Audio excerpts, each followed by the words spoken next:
Good evening, everybody, and welcome to the 23rd episode of the Sport Limerick Soccer Podcast. We're joined by Jason and Noel O'Connor again this evening. A huge week for Treaty United senior men's side. First and foremost, Jason, they host Cork City in what will be the club's final Munster derby of the season. It's going to be a huge occasion at the Markets Field. 2 victories for Treaty already against Cork, which is worrying because you'd be saying it's the third time lucky for Cork City. But it's going to be also, compared to the 2 victories that Treaty had earlier in the season, it's going to be a totally different proposition, we imagine, this Friday night at a totally different Cork side. Yeah, for sure, Adrian. You know, we mentioned, I suppose, a couple of weeks back about bogey teams and things like that. You know, we were saying, I think it was Kevin Teely was a bogey team for Treaty, and I think the shoe is on the other foot now a little bit at the moment that Treaty could be a little bit of a bogey team for Cork, because you rightly said 2 positive results, 2 victories, a 2-1 and a 3-2 in the 2 games so far for Treaty. But let's be honest, Adrian, the game in Turner's Cross in particular, we were both watching it.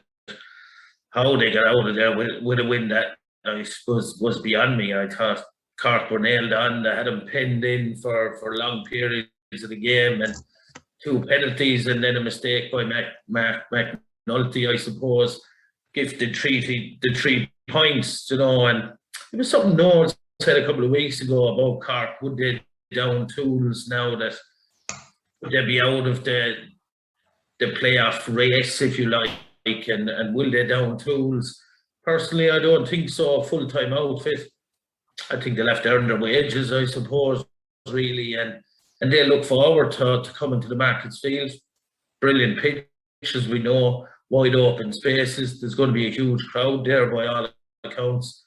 Speaking with Darren Noonan today, he said there's very few tickets left, and the Blue Army will be there in force, and they love a Munster derby, so they'll bring the atmosphere, Adrian, you know. But it's a massive, massive game. It really is. And look, people are saying Treaty are nailed on for the playoffs. I don't think it's done yet. I think they're going to need another victory at least to secure that spot. And on paper, Adrian, it's not the game, I suppose, this weekend where they can get it. I'll be doubtful if they can get the 3 points from Cork again. We mentioned Barry Coffey a couple of weeks ago, the Nenagh native, scintillating form since signing on loan with Cork City from Celtic. 6 appearances, 3 goals, 2 assists. Like, for a young player, that's a massive, massive return. And he's a very, very talented young player. He really is, you know. And you look at their lineup, you know, Dylan McGlade, Cian Coleman, O'Brien Whitmarsh. The list goes on. They have quality players, Adrian, you know. But look, it's a fantastic league. It's a fantastic season for Treaty. So, be a brave man to back against them, but I'm feeling brave.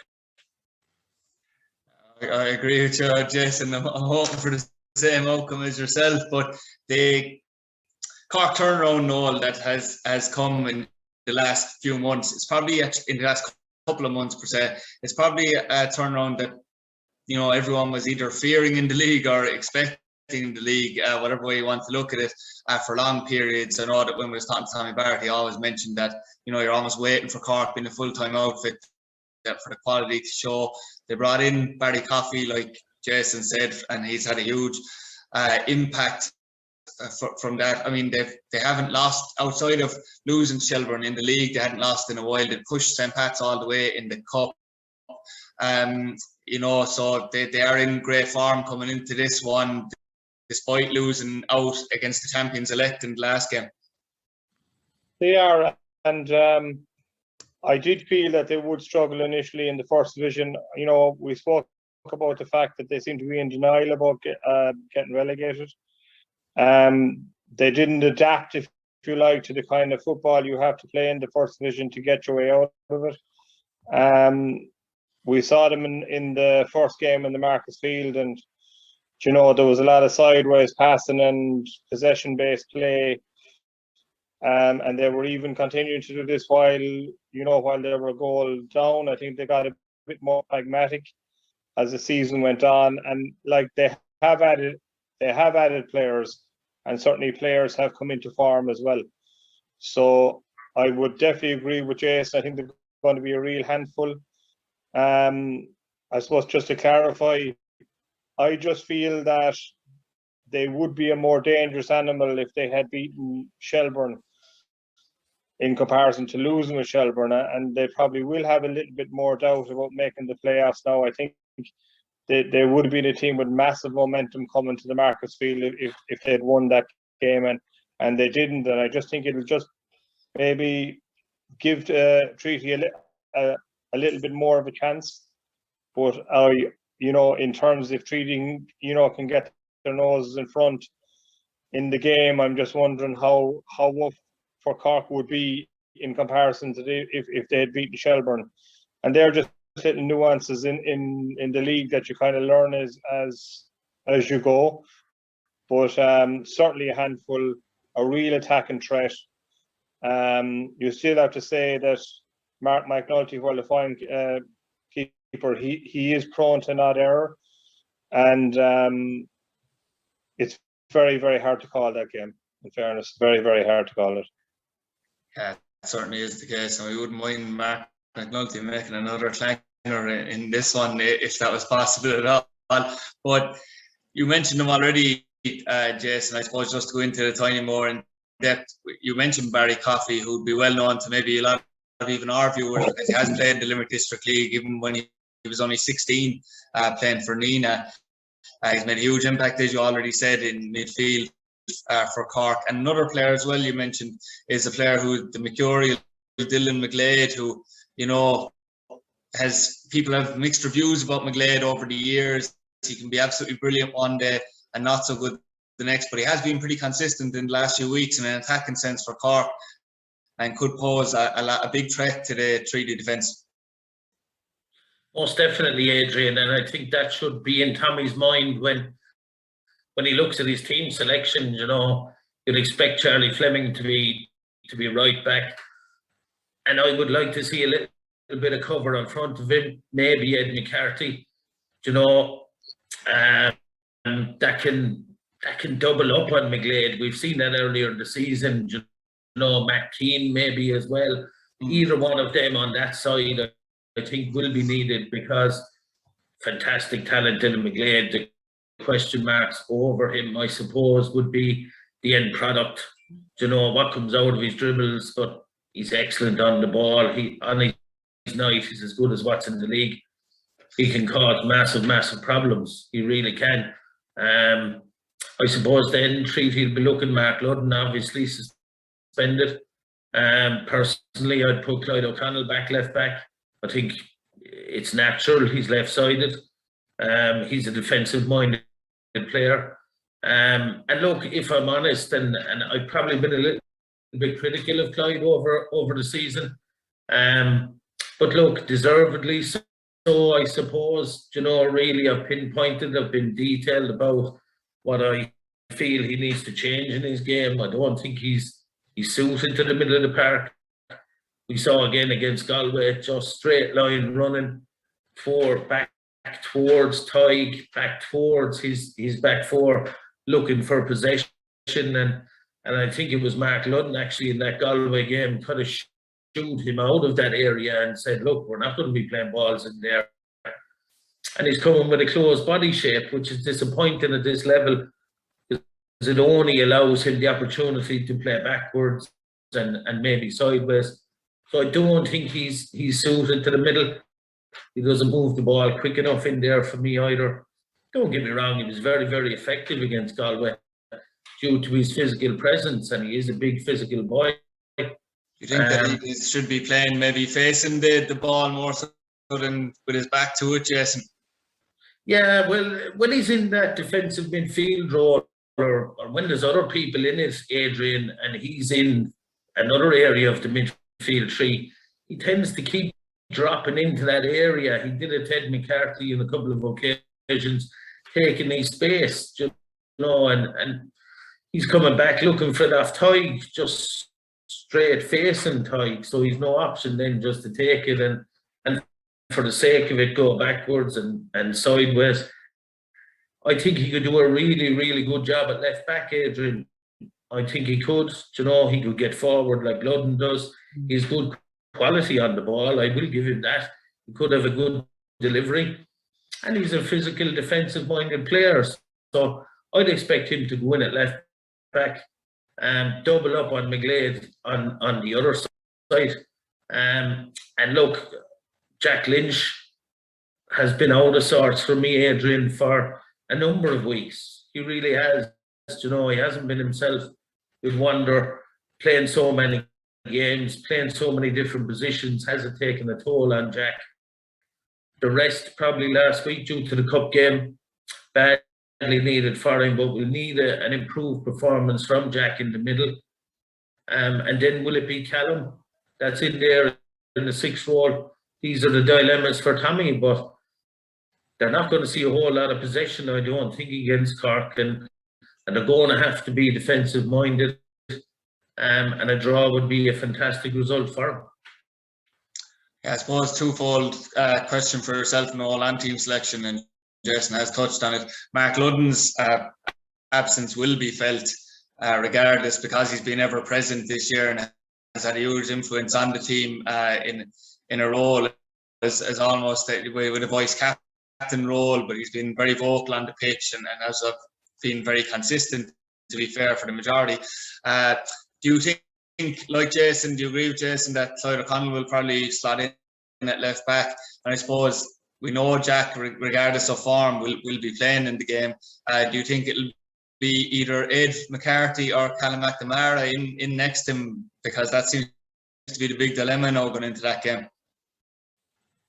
Yeah, well, I suppose I do think that Clyde will be left full. I thought he did quite well there for the last whatever it was, 12 or 14 minutes he was in there against Galway. I thought he did quite well. And I'd agree with Jason. I thought he did improve against Galway in the second half, more so that he was passing the ball maybe forward, but maybe only 5 or 10 yards. I think at times he tries to overhit or play kind of 40, 50-yard passes, which, you know, kind of reduce the percentage chance of them hitting their target. But I do think that they're going to have their work cut out at the back. Even if Mark Ludden was playing, I think Cork will be very strong on the flanks. And it's probably not a great game for Mark Ludden to miss. And you know, from a treaty point of view, because of Cork's strengths on the flank, and I'm sure that they'll be well aware that Mark Ludden is out. Charlie Fleming has had some difficult outings already against Dylan McGlade in both matches, even though, you know, Treaty still won the game. You couldn't say, but he had a tough enough 90 minutes on both occasions. I think this one will be no difference.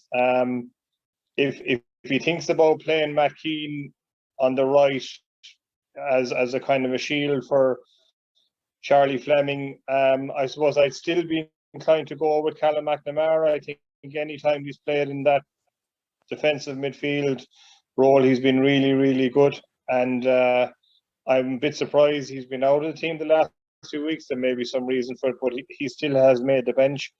And he, you know, if they were worried about him playing too many games, he certainly has got a good rest the last 3 or 4 weeks. And he's certainly a guy that I would be starting. It's true about Jack. I think he's just a bit out of sorts. He seems to be kind of wandering too far up the pitch, or his starting position is too high. Makes Treaty look very open then when they lose possession, and maybe, you know, what he needs to do is maybe just sit in a little bit forward of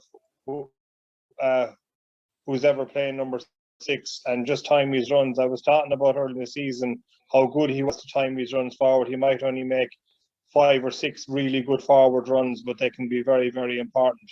And if he starts up high, he's unlikely to do that. So maybe a recalibration for him, you know, just to start a little bit deeper, particularly against a dangerous Cork side. Yeah, it's certainly the case. We've discussed those two dilemmas, Jason. Obviously, in those positions, you'd expect obviously your usuals, your Ty Grinds, your Sean McSweeney's, your Anto O'Donnell's will be playing. We're not sure about fitness of any of those players yet, but we assume without hearing that news that they will be playing. There's one other position, I suppose, that when I've been talking to people, it's, you know, I'm involved with Carbley United, so there's an affiliation there to Joel Custrain from our time there. He's come up through the Carbley United ranks, and he's fallen out of favour, I suppose, in recent weeks, Jason. Do you think that maybe he should be pushing Stephen Christopher a bit harder for a starting spot in general? Yeah, I do, Adrian, and I think it's one or the other for me. Tommy has shown great faith in Stephen Christopher since he brought him in. I suppose what was in Tommy's mind was he wasn't fit. He hadn't played a lot of games. He wanted to get him up to fitness, so maybe that was the reason that he left him on in a lot of games when he wasn't been effective, I suppose. And I think that's the issue with Joel. You know, is he consistent enough, Adrian? Does he chip in enough with goals and assists? And they're the questions that you have to ask. And he's been out injured quite a bit. He's had a hamstring problem during the year. But look, it's one or the other. It's Joel or Stephen Christopher on one side. And then obviously you need your Matt Keanes or your Ed McCarthy's on the other side to give you that balance, you know. But would I be happy with Joel over the season, Adrian? A little bit disappointed, I think. I would expect a little bit more from him, as I said, in goals and assists, and he hasn't really done it consistently over the season, you know. So I go back to this one or the other on that flank for me. Yeah, and we'll certainly be interested to see what way it goes Friday evening. No, there is expected, as Jason mentioned earlier on, to be a big crowd. You would expect it. Obviously, it's going to be capped off attendance-wise, but there's also an away allocation, excuse me, for the game as well. So you'd be hoping for a bit of an atmosphere. The problem we've had, as we've discussed on this show in the past as well, is when big games come along and there's a bit of an expectation on Treaty, you know, to get a win. Because if you get a win, you know, I know Jason is still very cautious about it, but you'd imagine that you couldn't throw it away in that space of time if they can get a win. But you know, this is a chance to put it right in terms of, you know, Limerick teams choking on the big stage in the past. A chance to get it right on Friday night. Yeah, it's another opportunity for them, and you're right. And we said it, you know, there seemed to be a bit of a dip in form, even against, you know, opposition not of the calibre of Cork City. And this is certainly a big challenge. There'll be a lot of new faces there, I'm sure. You know, a big Blue Army presence, you know, can bring its own pressures, you know, if things aren't going well. And I suppose you just have to say that a lot of these guys aren't used to playing in front of crowds like this. And there can be a bit more pressure at home than away in front of a crowd. But they're going to have to learn to go through it, and it may not work out on Friday night, but all you can do is to go to the next one. And you know, the more experience you have with it, you hopefully that the better that the players are able to cope with it. Yeah, certainly.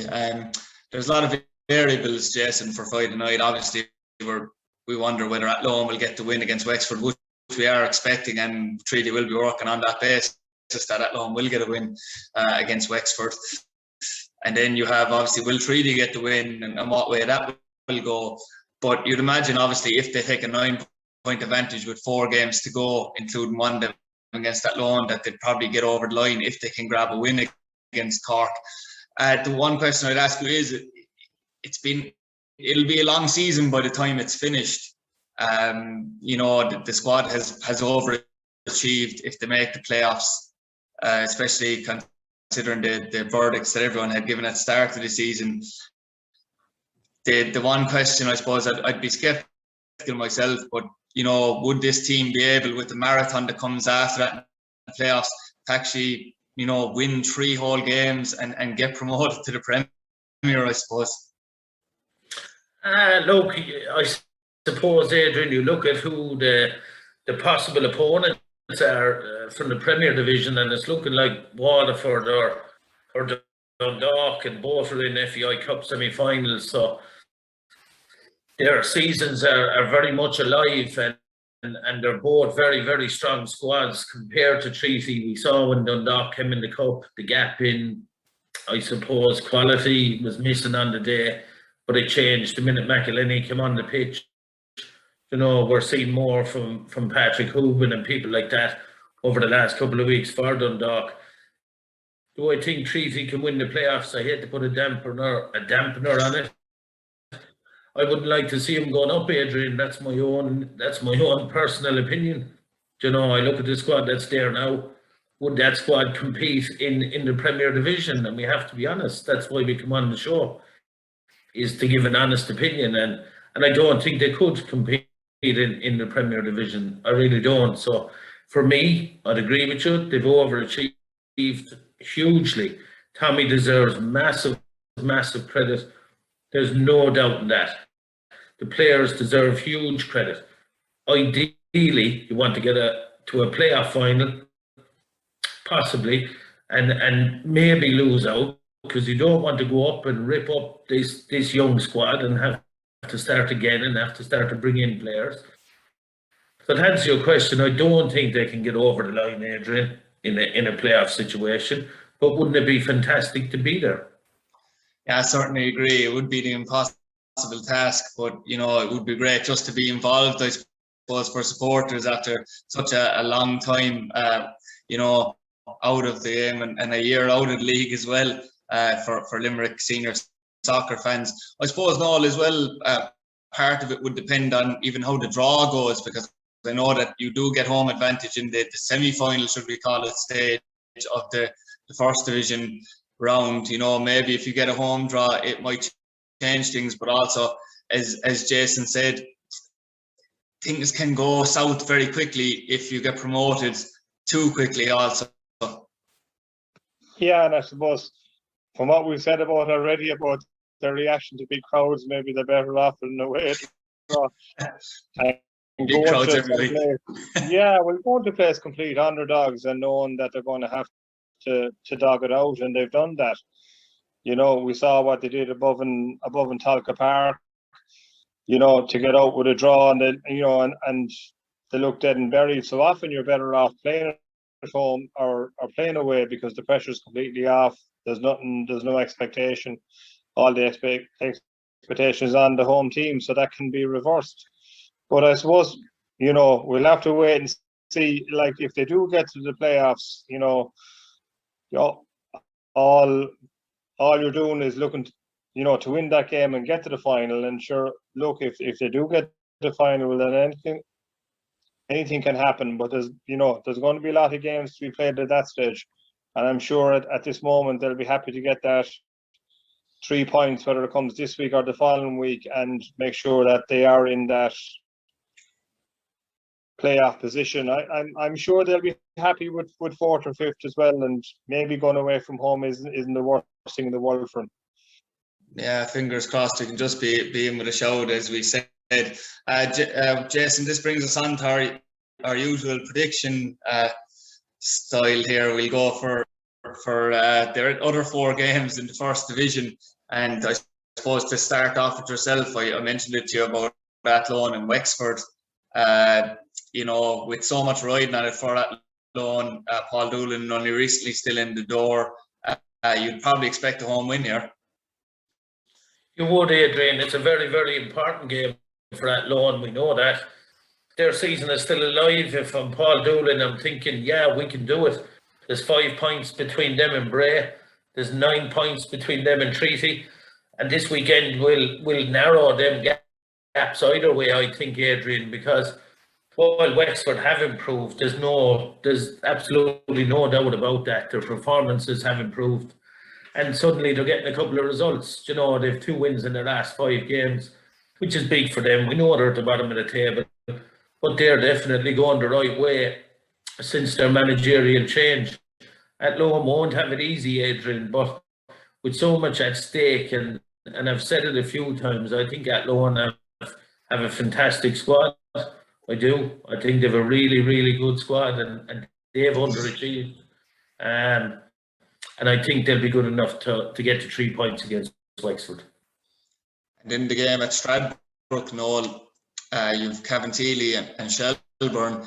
If results go Shelburne's way, they can actually be promoted on Friday night. They'll be itching to get back to the Premier Division, considering how badly it went from the last time, and it certainly wasn't in their plan to get relegated again straight away. But I know you predicted Shelburne to win the league. Makes me look a really silly man now. I didn't expect them to even win the top two. Yeah, so, you know, will you be expecting with again the amount riding on it for Shelburne that they'll come away from Stradbrook with the win? Yeah, I do. I think the result in Cork was massive for them. The one reason why I really fancied them, because I thought there was just so many goals in the team. They seem to have goals everywhere. They had, you know, 3 or 4 very, very good strikers. They had players in midfield who can score goals, and there's guys at the back who could create and score goals as well. And that's the way it has gone. I think the win in Cork has kind of taken any kind of lingering pressure off them, really, and I think they'll go to Stradbrook, you know, full of beans, and I think that they'll be more than good enough to pick up the 3 points there. Yeah, and then that moves us on to Cove and Bray. Jason, Cove, obviously we've went into great detail about, you know, how disappointing their season has been as a whole, you know, especially because we bigged up their home form as well so much, and their home form hasn't been very good either this season. Bray go there, you know, knowing the importance again for Bray.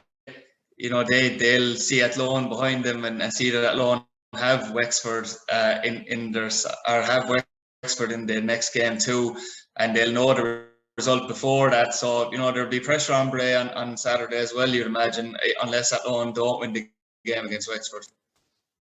Well, everybody in that, I suppose, top 6, when you mentioned Shelburne's opportunity to get promoted, and we look all the way down, I suppose, that if you want to include Cork City in 7th position, if they turn Treaty over, they might have a glimmer of hope. But you're quite right about Bray, Adrian. You know, look, they're 4 points behind Treaty, but they're only 3 points. Are they 5 points ahead of Athlone? And they can't afford to slip up. They can't, because look, if Athlone win, that gap is just blown away. And that's that dangerous position, that 5th position, is the one no one wants to be in, really.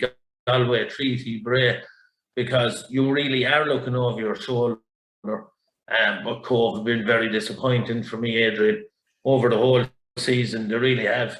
You know, I tipped them to possibly be in the playoffs based on last year's performance, you know, but that hasn't come to fruition. We've watched them numerous times, especially against Treaty, but against other sides as well. And they are, look, victims of the modern day coach, I think, really, with this sidewards and backwards kind of approach and no penetration whatsoever in the final third. You know, so I can't see Cove getting a result. I think Bray will get the win. And again, you see, this is why I'm saying that the Treaty game is so important. If Bray pick up 3 points and Treaty don't, that narrows that gap to 1 point, Adrian, between Treaty and Bray. And then it really is squeaky bum time. Yeah, to quote Alex Ferguson, yeah,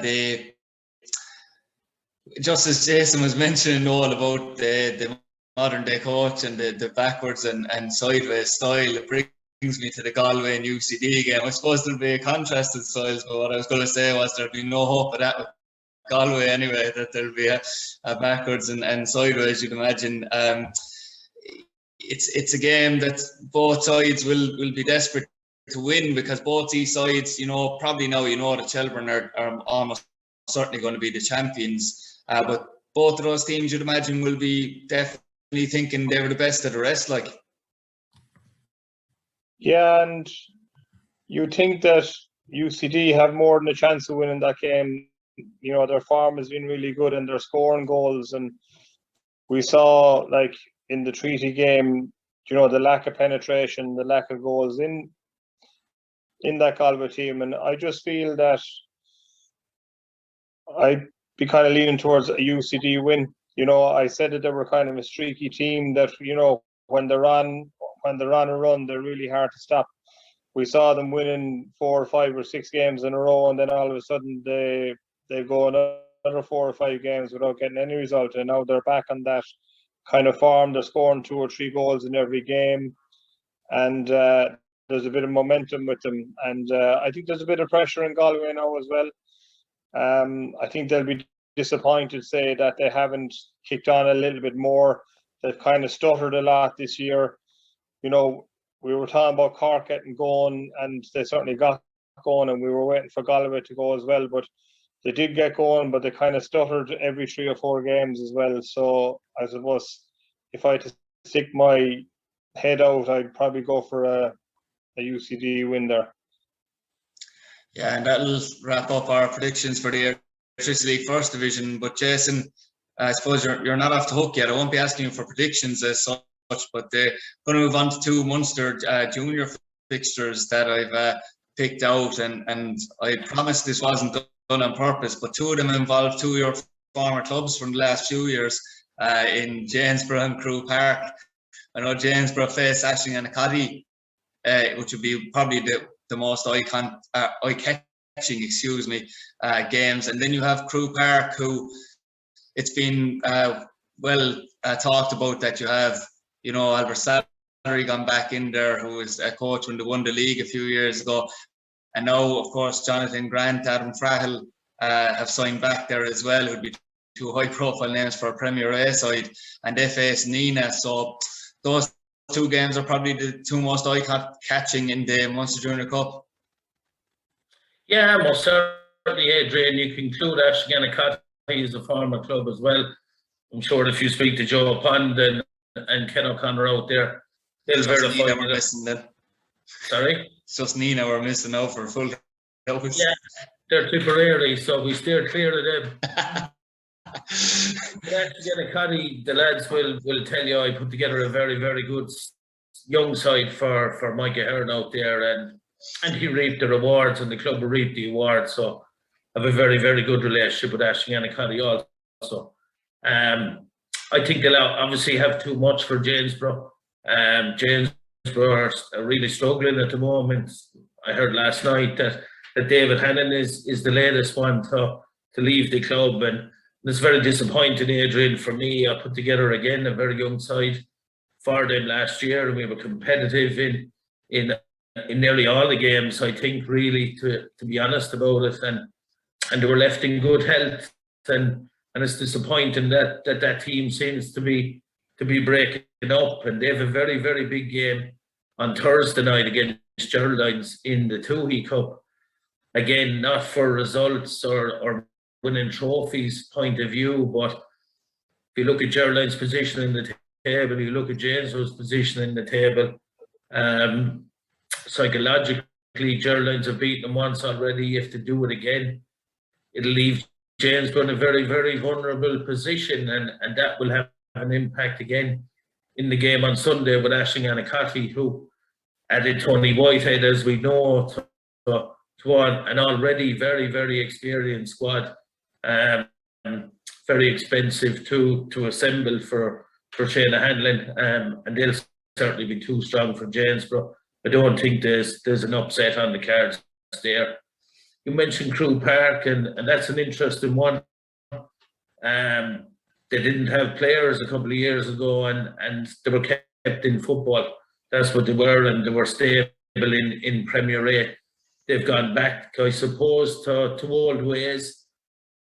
When you see Albert Slattery there, and you see Jonathan Grant coming, and you see Adam Frahel coming, it's great to see the club on the up again. It really, really is. But they'll have a difficult encounter with Nenagh. Nenagh have made a steady enough start to the season. 5 games, 2 wins and a draw.